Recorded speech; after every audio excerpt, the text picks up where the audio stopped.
The main category expresses the decision permission granted to the FSP. It identifies whether the FSP may control market decisions on behalf of a client or value decisions on behalf of a product supplier. The 5 main categories are divided into market categories and value categories. The market categories are categories 1, 2, and 3.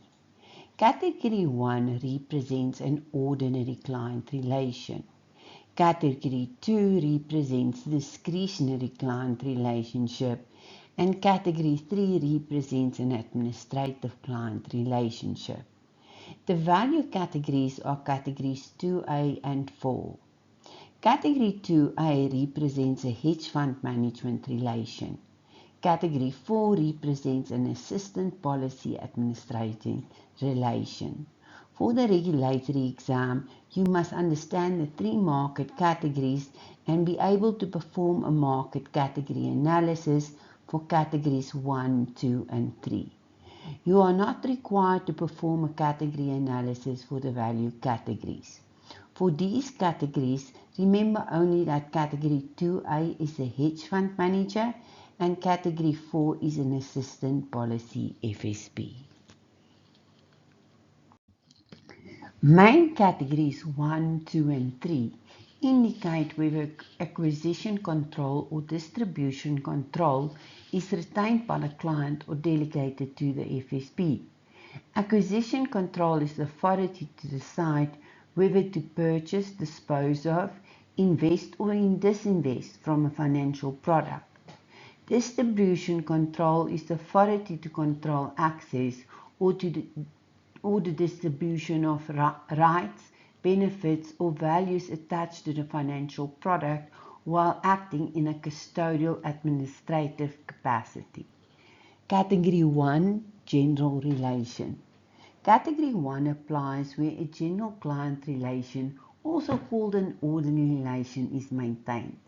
The client retains both acquisition control and distribution control. The FSP acts strictly on client's instruction in a non-discretionary capacity. Category 2 is our discretionary relation. Category 2 applies where a discretionary client relation is maintained. The client transfers acquisition control to the FSP. The FSP makes discretionary purchase decisions on behalf of the client within agreed parameters. These parameters are determined by a mandate. A Category 2 FSP is not permitted to implement bulking. Category 3 Administrative Relation. Category 3 applies when an administrative client relation is maintained. The client transfers distribution control to the FSP. The FSP acts on the client instruction in a non-discretionary capacity. A Category 3 FSP may implement bulking because each client's ownership interest is recorded and allocated through an administrative system. Bulking. Bulking is the aggregation of clients' funds or securities. It occurs when instructions from multiple clients are combined into one transaction. Ownership is then allocated to the individual clients through an administrative system. Administrative FSP exam trap. Category 3 FSPs are commonly called administrative FSPs.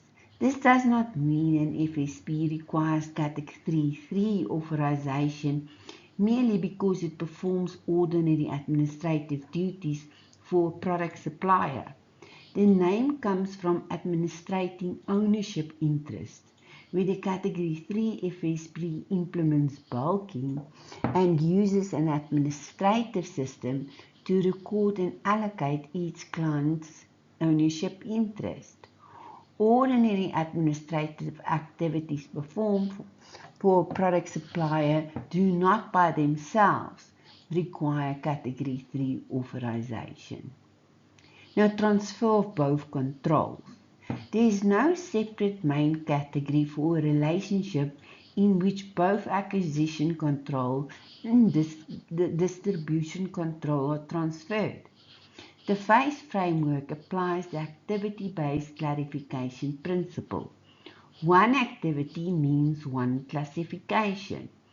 If both controls are transferred, classify each activity separately.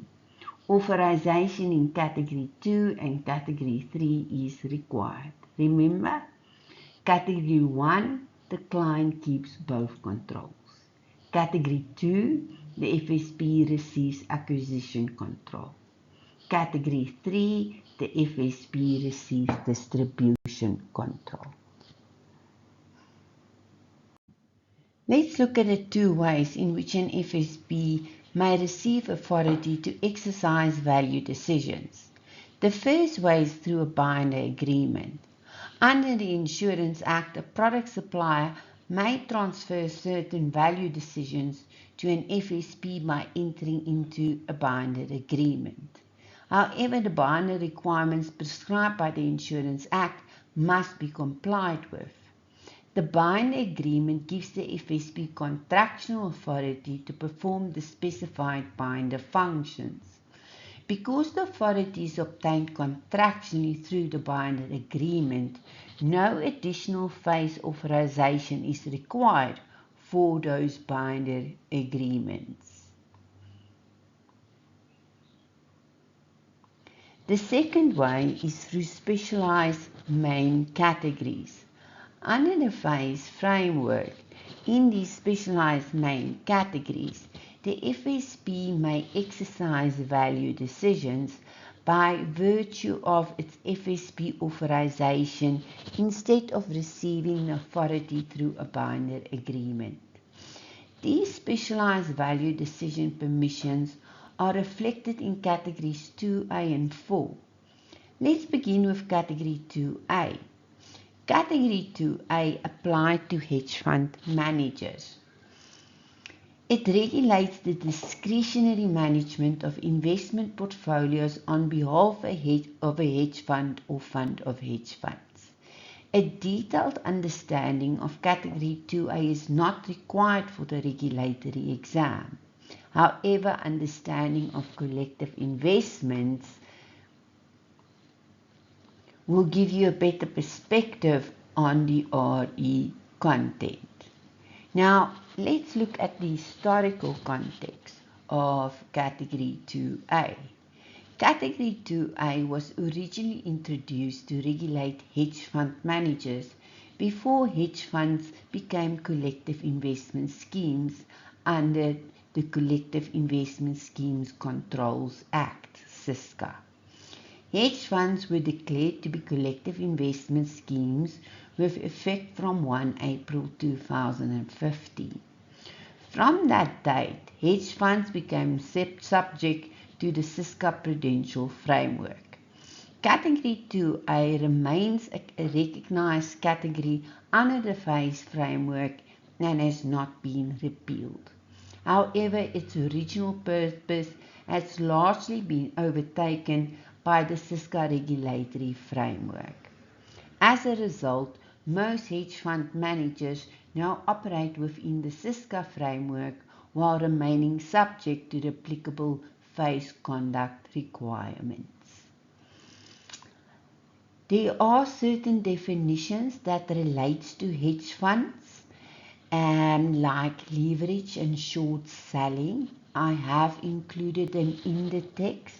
So a proper understanding is not necessary, but it's good to go have a look at it and know what it actually means and not the definitions given in the law, which actually is meaningless. Next, let's consider Category 4. Category 4 applies to FSPs that administer assistant policies on behalf of a product supplier. Category 4 authorizes the FSP to perform specified policy administrative functions and exercise the associated value decisions on behalf of the product supplier. These functions include the administration of policy claims and commissions. A common example is a funeral policy FSP that administers assistance policies on behalf of a registered insurer. The important distinction is the source of the FSP's authority. Under a binder agreement, the product supplier contractually transfers specific value decisions to the FSP in accordance with the Insurance Act. No additional phase authorization is required for those binder functions. Under Category 2A and 4, the FSP exercises the permitted value decisions by virtue of its specialized FSP authorization rather than through a binder agreement. The main category also determines the range of financial service for which authorization may be granted. Category 1 is the general financial services category because it accommodates the traditional advice and intermediary service model. Category 1 may therefore be authorized for advice and automated advice, other intermediary services, scripted execution of sales, and execution of sales. Categories 2, 2A, 3, and 4 are designed for specialized intermediary functions. Authorization under these categories is limited to other intermediary services. These categories do not accommodate advice authorization. Remember the key distinction. Category 1 accommodates advice, while the specialized categories do not. The purpose of market category analysis is to determine the decision control frame applicable to a particular scenario. You must evaluate two components, the business activity and the purchaser nature. Together, these components determine whether acquisition or distribution control has moved from the client to the FSP. Question 1 asks, does the purchaser delegate acquisition control to the FSP? If the answer is yes, the applicable category is Category 2. If the answer is no, continue to Question 2. Question 2 asks, does the purchaser nominate the marketer as a custodian? If the answer is yes, the applicable category is Category 3. If the answer is no, then the applicable category is Category 1. The sequence is therefore important. First, check for delegated acquisition control. If there is none, check whether the marketer has been appointed as custodian. If there is neither form of control that has been transferred, the relationship falls within Category 1.